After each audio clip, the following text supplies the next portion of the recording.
Hey everyone, welcome back to my channel. I'm Teresa. This is Lost My Thread and we are here with part 2 of my current Clash of the Pattern series, the Sweatpants Showdown.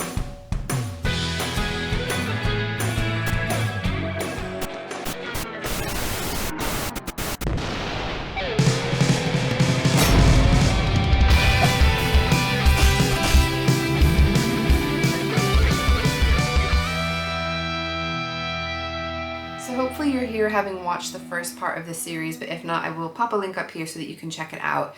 In part 1, I talked about the 2 sewing patterns that I've chosen and why, and told you about some of the key differences between the 2.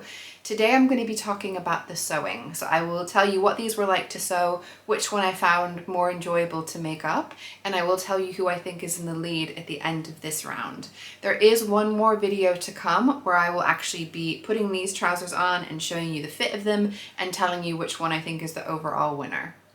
So I have got my Stella Joggers right here, and I have got my Hudson Pants right here.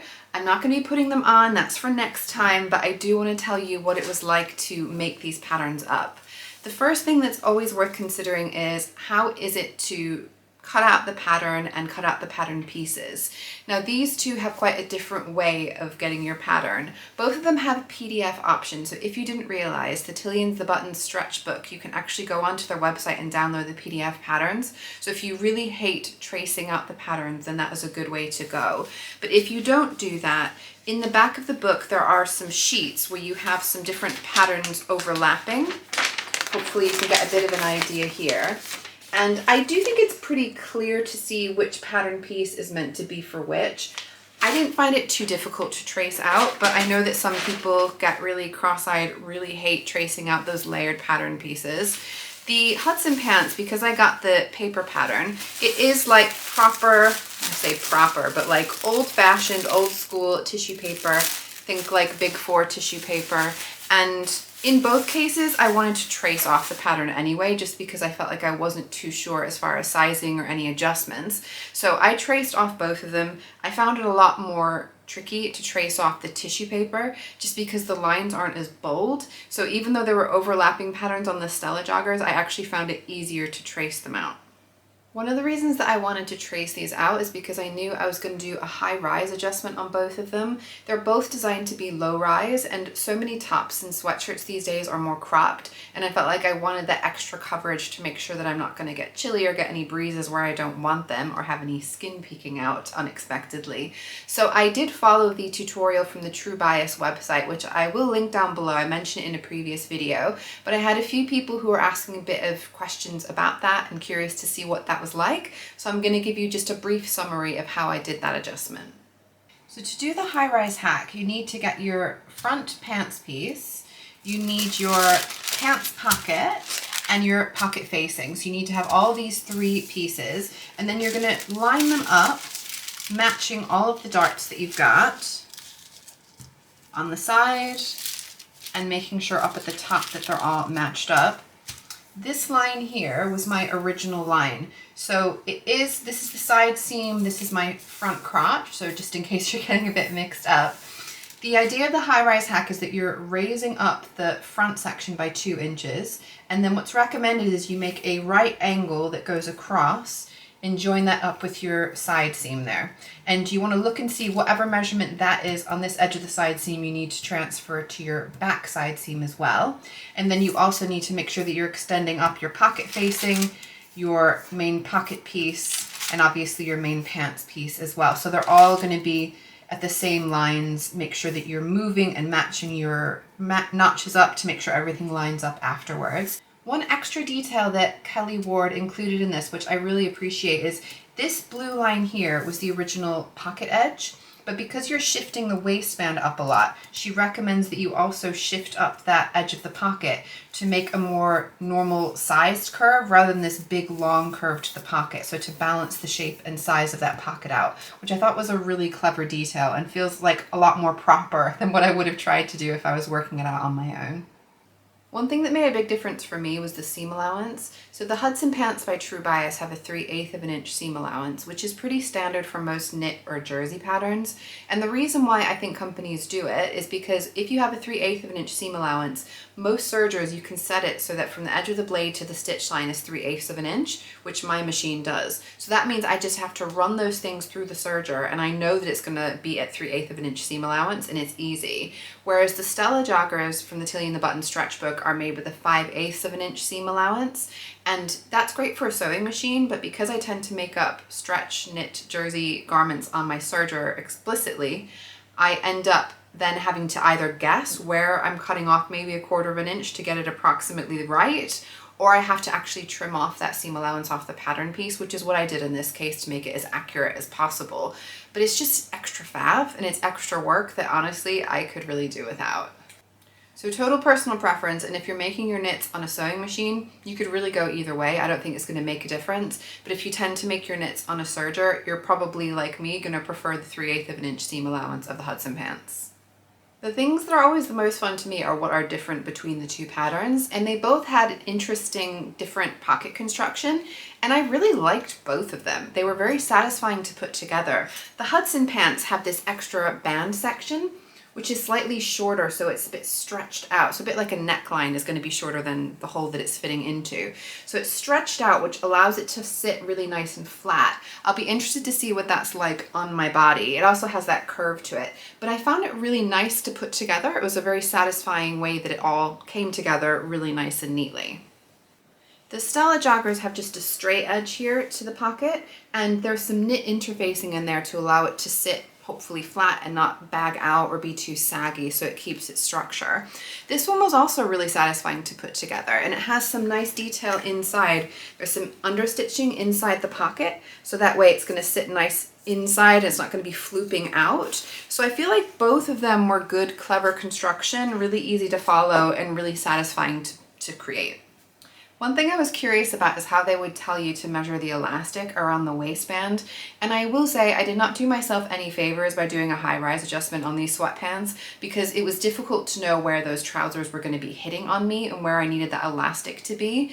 But I feel like, in all honesty, even if I hadn't done any adjustments, you never quite know where a low rise or a mid rise or a high rise is going to hit your body, because of course you're going to have like different 3D dimensions of your crotch curve, and it might be higher or lower than you're expecting. And you need to have that elastic the right amount of snugness, that it's not too tight, that they're not going to fall down, that they're going to be comfortable. So I think you're always going to have to do a little bit of either guesswork, or what I did is I tried them on. So once I'd attached the waistband on, I tried the sweatpants on just to see where they were going to be hitting me, so that way I could make sure that the elastic was going to be the right tightness for that area. I have made elastic waistbands before, and I was pretty clear on how tight that I felt they needed to be, but I thought it was interesting how they describe it, particularly if you're going to be thinking about beginners who haven't made this kind of pattern before, and how easily they're going to know how they need to make that elastic waistband. So the Hudson Pants tell you to wrap the elastic around your lower waist and find a fit that is both snug and comfortable. I think your lower waist is not a great measure point. I mean, thinking about everyone's different bodies and how the shape is different, where you flare out and go in at the waist is going to be so different. So I feel like knowing where that point is even supposed to be is a little bit mind-boggling for me. The Stella Joggers tell you to measure around with the tape measure your mid-hip, and then they tell you to subtract 10% of that measurement, and that is how you should cut the elastic. Both of these obviously also tell you to overlap a bit of the elastic, but this is just how the elastic is going to be around your body. So the Stella Joggers, they even give you an equation of how to work out what 10% of that measurement is if you're not good at figuring that out yourself. I feel like it's helpful that they're at least giving you the right amount of snugness, but obviously it's going to depend a bit on the elastic and what you find comfortable. And I just feel like it's funny to see the differences between the way that they're describing essentially the same thing. Of course, it's going to be great if you've got the experience and you can work it out yourself, but I don't know how clear I found either of these as far as knowing where to measure. So I would definitely say it's a good idea to try these on before you go messing around with cutting your elastic, stitching it in, and finding out that these are either too tight or falling off your body. The Hudson Pants had an extra stage, so it had this top stitching over the waistband there, over the elastic, and in order to put that in, because the elastic is smaller than the waistband, you have to pull the elastic taut so that this fabric is sitting flat as it's going through the machine. And it did say that, but what it looked like in the diagram is that you're just pulling the front of the fabric or the elastic as it's going through the sewing machine feet, and you're not doing anything with the back. And I would say that that is going to affect the speed in which your fabric is moving through the machine. And what I think you need to do is actually pull from both directions, so behind and in front of the sewing machine foot, to pull it flat and then to try to allow the feet to pull it through at the speed that it wants to. There was actually a tutorial for the similar kind of a waistband from a Helen's Closet pattern. She did a tutorial on her Instagram and she suggested pulling from the front and the back, which is exactly what my instinct was telling me. But in this pattern, it's just telling you to pull from the front, which I don't think is going to work, and I think it's going to confuse a lot of beginners. As far as the quality of the instructions and how easy it is to follow them through, whether you're a beginner or you're a more advanced sewist, in fairness, I could have put these together without looking at the instructions, but I wanted to look at the instructions and compare them, because I know that there are people who will be making these things who haven't made similar garments before. I don't think you're ever really going to do better as far as beginner instructions than the Tilly and the Button stretch book. I will say I learned to sew with knit fabrics from that book, so I will say it's a fantastic beginner guide. The Hudson Pants, they do have a few little basic things about general sewing with knits, but they're never going to be able to get into the same amount of detail as a whole book about it. I think if you have sewn with knits before, you're going to be totally fine with the Hudson Pants, and I think both of them have really great detailed instructions the whole way through. I think the biggest difference between the two, and this comes down to total personal preference, I think sewists are very split on this. The Tilly and the Buttons instructions have colored photographs, whereas the Hudson Pants have diagrams. I know some people love one or the other. I am very much in the diagrams group. I really prefer to look at diagrams than photos.